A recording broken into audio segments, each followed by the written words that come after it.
देखिए ये पौधा है और ये तीसरे साल की फसल है मेरी। जिस खेत में आप आए थे और मैंने आपको दिखाया था जब मैंने लगाया था, तो ये वो फसल है। हालांकि ये CKG9 नहीं है, ये लोकल का पौधा है। लेकिन कमाल ये है कि तीसरे साल की फसल ऐसा लग रहा है कि पहले साल की फसल। ये कमाल इस तरीके से हुआ कि जो मैनेजमेंट था वो अब के जनवरी के लास्ट से ही शुरू कर दिया गया। जो ही सर्दी खत्म हुई और मैंने मैनेजमेंट शुरू कर दिया। दूसरे कल्ला जो है वो 1 जुलाई में छोड़ दिया गया। जो जुलाई का कल्ला छूटा हुआ है वही बेस्ट है, या जून के लास्ट में कल्ला छोड़ दिया जाए। ये मैंने जो एक्सपीरियंस किया है अपने तजर्बे में, मैंने 8 साल मुझे करते हुए केला हो गए।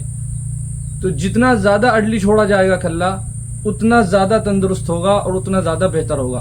यानी जून के लास्ट में छोड़ दें, 15 जून के बाद कल्ला छोड़ दें और मैनेजमेंट पूरी सर्दी करें।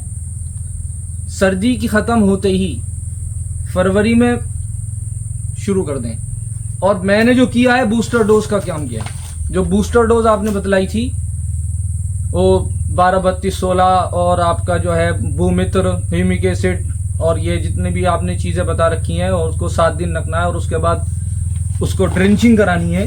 ये ड्रिंच कराया है मैंने 10-10 दिन पे। जनवरी के लास्ट से मैंने शुरू कर दिया था। तो तीसरे साल की फसल का नतीजा ये है। अब कोई ये नहीं कहेगा ये तीसरे साल की फसल है और लोकल है। अब ये आया था, कहां से आया था अल्लाह आलम, गुजरात से आया, कहां से आया, कितनी साइकिल का पौधा है कुछ नहीं पता। बहरहाल ये तीसरे साल की फसल है, ये पहले साल की फसल नहीं है।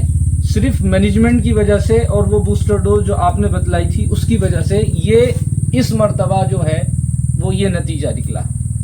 तो मैं सभी किसान साथियों से आग्रह करूंगा कि इस चीज पर ध्यान दें कि जो उर्वरक का मैनेजमेंट है, जो खाद हम दे रहे हैं वो टाइम पर होना चाहिए।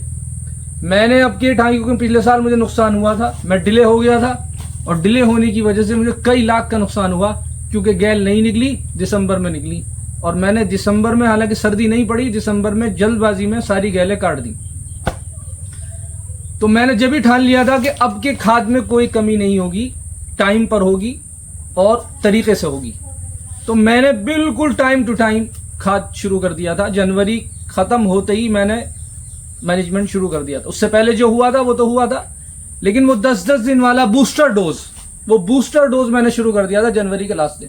तो फरवरी, मार्च, अप्रैल, मई, जून, जुलाई, 6 महीने में ये यहाँ पर आज। तो मैं बहुत बहुत शुक्रिया अदा करूंगा राहुल भाई का कि आपने किसानों की भलाई के लिए हमें ये तरीका बताया कि बूस्टर डोज बतलाई, और जिससे हम फायदा उठा रहे हैं और आइंदा भी आपसे फायदा उठाते रहेंगे। बहुत बहुत धन्यवाद। तो मैं तमाम किसान साथियों से आग्रह करूंगा कि इसको फॉलो करें।